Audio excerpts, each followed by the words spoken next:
اللہ اپنے دروازے سے مجھے دور نہ کرنا، در آیا دی لاج تہانو تے نہ کرو پرے پرے، در آیا دی لاج تہانو چاہے چھوٹے تے چاہے کھرے۔ پھر اپنے آپ کو کہتے ہیں غلام فریدا پلے عیب ہزارہ تے کوئی مان کس تے کرے۔ غلام فرید کیا بزرگیاں اور کیا تہجدیں اور کیا ذکر ہے، عیبوں سے بھرے پڑے ہیں، کس بات پر مان ہے؟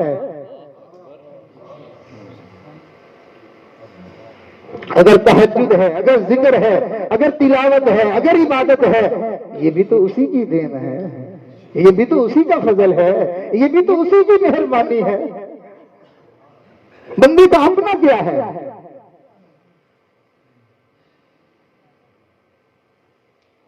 پھر آگے بڑی عجیب بات کہتے ہیں، فرماتے ہیں غلام فرید اپنے مالک کو، اپنے سائیں کو پسند آنے کے لیے دو چیزیں ہوا کرتی ہیں، اور غلام فرید تیرے پاس ان دو میں سے دونوں نہیں ہیں، یا شکل ہو یا اس کی عادتیں اچھی ہو۔ تو انسان کی باطن کی شکل اس کے ایمان کی وجہ سے ہوتی ہے، اور اس کی اچھی عادتیں اللہ کو وہ پسند ہوتی ہیں جو اس کے نبی کی عادتیں ہیں، نبی کے طریقے ہیں، اللہ کو وہ پسند ہیں۔ اللہ کو اپنے نبی کے علاوہ کسی کی کوئی عادت پسند نہیں ہے۔ تو گویا کہ حضرت خواجہ غلام فرید رحمت اللہ علیہ یہ کہنا چاہ رہے ہیں کہ غلام فرید نہ تو میرے ایمان کا وہ معیار ہے کہ اللہ کو پسند آ جائے، اس لیے کہ اللہ نے ایمان کا معیار قائم کیا ہے۔ اللہ نے ارشاد فرمایا آمنو کما آمن الناس، ایمان لاؤ جیسے صحابہ لائے ہیں۔ تو اب تو بندہ ہے جو کہہ سکے کہ میرا ایمان صحابہ جیسا ہے؟ تو حضرت نے عجیب بات کہی، فرمایا نام سونی تے نہ گن پلے، نہ میرے ایمان کا وہ معیار ہے، نہ میرے اندر نبی کی وہ پوری کامل مکمل عادتیں ہیں، تو میں اپنے اللہ کو راضی کروں بھی تو کیسے کروں؟ نام سونی تے نہ گن پلے تے میں سائی نوں کیویں مناواں، میرے چار لڑے جکڑا لتھڑے تے میں کیڑا مل مل دھواں، صابن تھوڑا تے میل گھنیری تے میں بے پتڑا تے رواں، غلام فریدا کوئی وس نہ چلدا تے میں حجواں دے ہار پرواں۔ غلام فرید ایمان کو میں اس درجے تک نہ لے جا سکا، میں اپنے اعمال کو بھی ٹھیک نہ کر سکا، اپنے اللہ کو راضی کروں تو کیسے کروں؟ اور کوئی صورت نہیں ہے، میں رو دھو کے اس کو مناؤں گا۔ تو معلوم ہوا کہ اللہ کے ساتھ دوستی کرنی بڑی آسان ہے کہ بندہ اپنے گناہوں پر اللہ کے سامنے نادم ہوتا رہے، شرمسار ہوتا رہے، معافی کا طلبگار ہوتا رہے، اللہ تعالیٰ اس کو اپنا ولی اور اپنا دوست بنا لیتے ہیں۔ تو اب آپ بتائیے کہ کیا یہ توبہ مشکل ہے؟ دل میں شرمسار ہونا کیا یہ مشکل کام ہے؟ بندہ شرمندہ نہیں ہو سکتا اپنے کیے پر؟ بہت آسان کام ہے۔ ایک حدیث مبارکہ سن لیجئے، حدیث مبارکہ کا مفہوم ہے کہ ایک آدمی گناہگار اپنے گناہوں کو یاد کر کے روتا ہے کہ مجھ سے غلطی ہوئی، میں نے جو ہے زندگی میں یہ گناہ کیا، یہ گناہ کیا، تو اس کی آنکھ سے آنسو نکلا۔ اللہ کا ایک فرشتہ اس کی ندامت کے آنسو کو زمین پر گرنے سے پہلے آ کے اس کو اپنے ہاتھ پہ لے لیتا ہے، تو وہ آنسو لے کر آسمان کی طرف جا رہا ہوتا ہے اللہ کی بارگاہ میں پیش کرنے کے لیے۔ راستے میں ایک دوسرے فرشتے سے ملاقات ہوتی ہے جو آسمانوں سے نیچے آ رہا ہوتا ہے، تو ان کا آپس میں گفتگو ہوتی ہے، آپس میں بات چیت ہوتی ہے۔ وہ اس سے پوچھتا ہے کہ کہاں جا رہے ہو؟ کہتے ہیں ایک گناہگار انسان اللہ کے سامنے نادم اور شرمسار ہو کے رویا تو میں اس کا یہ آنسو اللہ کی بارگاہ میں پیش کرنے جا رہا ہوں۔ تو وہ پوچھتا ہے کہ آپ کہاں جا رہے ہیں؟ وہ جواب دیتا ہے کہ جس کا آنسو لے کے جا رہے ہو میں اللہ کی طرف سے اس کی بخشش کا پیغام لے کے جا رہا ہوں۔ جڑا لطف ہے یارو رومن اندر او وچ بیان نہ آوے، رومن دل دی میل اتارے تے نالے رٹھڑے یار مناوے، یاد خدا وچ رومن والا یارو کدی دوزخ وچ نہ جاوے۔ یہ مومن بننے کا ندامت کا چھوٹا سا آنسو یہ جہنم کی آگ کو بجھا کے رکھ دیتا ہے۔ ہم دیکھیں نا ہمیں بھی کبھی رونا آیا ہے؟ ہاں جی، جب انسان گناہوں پہ گناہ کرتا رہتا ہے نا تو پھر اس کا دل سخت کر دیا جاتا ہے، پھر اس کو دعاؤں میں رونا نہیں آتا۔ آپ توجہ فرمائیے گا، میں اپنی بات کو جلدی سے میٹ دوں گا۔ اس بندے کو پھر رونا نہیں آتا ہے، اس کو رونا آئے گا کب؟ کاروبار تھوڑا ٹھنڈا ہونے دیں، مال پیسے میں ذرا کمی آنے دیں، تو دنیا کی نعمت اس سے چلی جائے پھر رونا آئے گا۔ ہم ایک گلی میں سے گزر رہے تھے تو اچانک ایک گھر سے دھاڑے مار مار کے رونے کی آواز آئی، ایسی کہ مجھ سے وہاں سے گزرنا مشکل ہو گیا۔ میرے ساتھ بچے تھے تو میں نے ان کو کہا بیٹا جاؤ دیکھ کے آؤ کیا ہوا۔ تو وہ گیا اور جلدی ہی واپس آیا، لیکن ساتھ ہنس بھی رہا تھا۔ تو مجھے اس کے ہنسنے پہ دیکھ کے ذرا طبیعت پہ ناگواری ہوئی، غصہ آیا، تو میں نے اس کو ڈانٹ کے کہا، میں نے کہا بھائی کوئی ہنسنے کی بات بھی ہے بھلا؟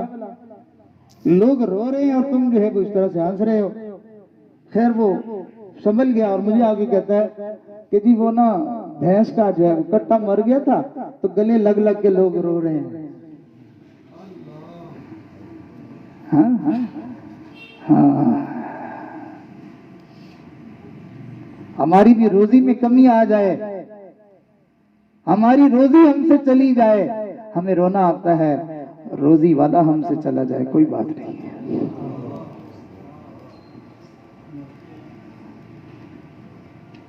جب انسان کا دل سخت ہو جاتا ہے پھر اس کو اللہ تعالیٰ کے سامنے رونا نہیں آتا۔ اور اگلی بات بتاؤں، جب انسان کا دل اور سخت ہو جاتا ہے پھر اس کا اللہ تعالیٰ سے دعا مانگنے کو بھی دل نہیں کرتا ہے۔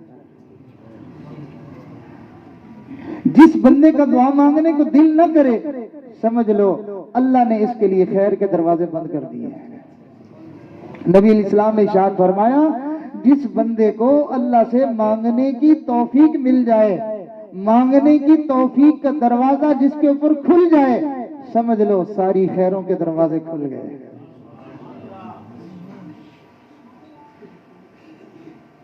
ایک اللہ والے تھے، تہجد میں اٹھتے تھے، اللہ کے سامنے روتے تھے، دعائیں مانگتے تھے۔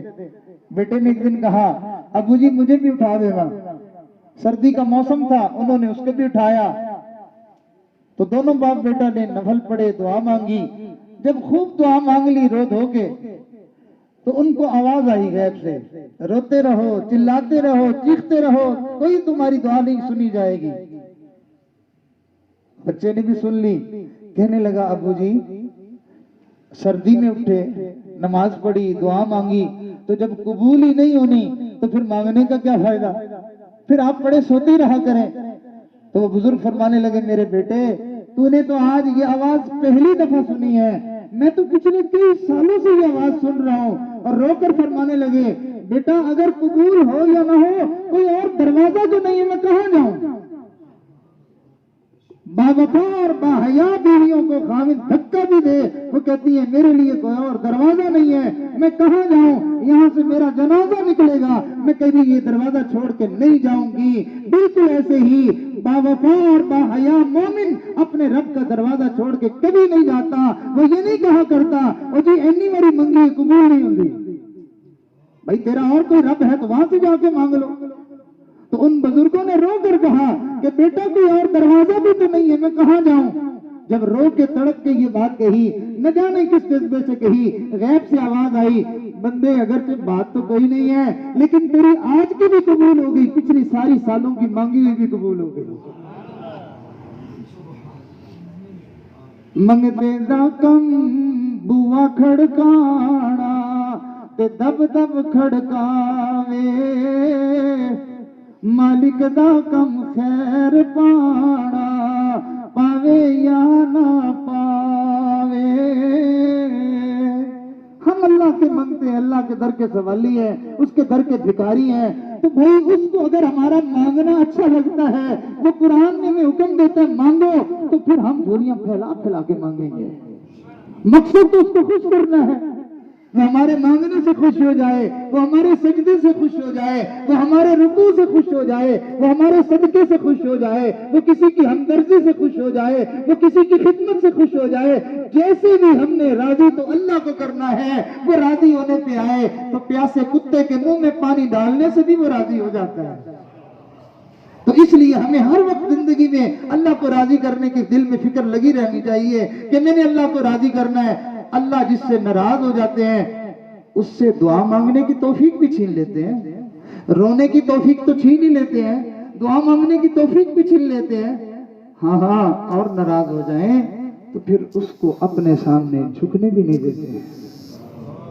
آپ نے نہیں دیکھا کہ کئی مرتبہ ماں باپ ناراض ہوتے ہیں تو وہ کھانا تو دے رہے ہوتے ہیں، گھر میں بھی رہنے دیتے ہیں اور کپڑا جوتا بھی لے کے دیتے ہیں، لیکن دل میں خفگی ہوتی ہے، وہ کبھی کبھی آ کے مٹھی چاپی کرنے لگتا ہے تو باپ کہتا بس بیٹا رہنا۔ ماں باپ کی خدمت کی جاتی ہے اور اللہ کی عبادت کی جاتی ہے۔ ماں باپ خدمت قبول نہیں کرتے، اللہ پھر بندے سے عبادت نہیں کرواتے، اللہ اس کو کہتے ہیں جاؤ دفع ہو۔ پھر وہ کہتا ہے جی میرا دل تو کرتا ہے میں قرآن پڑھوں، میرا دل کرتا ہے میں مسجد جایا کروں، میں دل تو کرتا ہے لیکن پتہ نہیں ہوتا۔ تو بھائی کیسے ہوگا؟ اللہ ناراض ہے آپ سے، آپ توبہ کریں۔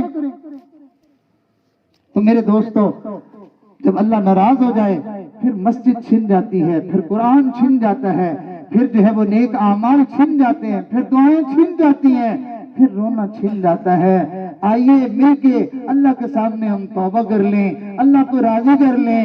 اتنے سارے ہیں، کسی ایک کا رونا اللہ کو پسند آ گیا تو اس کے صدقے میں ہمارا بھی کام بن جائے گا۔ آپ نے نہیں دیکھا کہ گندم کے موسم میں جب گندم کی ڈھیریاں بک رہی ہوتی ہیں تو جو بھاؤ گندم کا ہوتا ہے اس بھاؤ میں جو ہے وہ مٹی کی ڈلیاں بھی جو ہے وہ اسی بھاؤ میں بک جاتی ہیں۔ مٹی کی ڈلیاں بھی گندم کے بھاؤ بک جاتی ہیں۔ الگ کر کے آپ بیچ کے دکھائیں نا مٹی کو، کوئی نہیں خریدے گا، لیکن گندم کے ساتھ لگنے کی وجہ سے مٹی کا بھی ریٹ لگ جاتا ہے۔ تو یہاں پتہ نہیں کتنے اللہ کے نیک بندے بیٹھے ہوں گے، ان کے ساتھ مل کے ہم توبہ کریں گے، ان کی برکت سے ہمارا کام بھی بن جائے گا انشاءاللہ۔ ایک واقعہ اشارہ کر کے اپنی بات کو مکمل کر دیتا ہوں۔ بہت زمانہ پہلے کی بات ہے، اتنا بڑا جو ہے وہ مجمع حج پہ نہیں ہوا کرتا۔ بس کر جی دروشی پڑھ لیجیے گا۔ تو ایک بزرگ تھے، انہوں نے حج کیا تو تقریباً اس زمانے میں کوئی 6 لاکھ کا مجمع تھا جو حج پہ گیا ہوا تھا۔ تو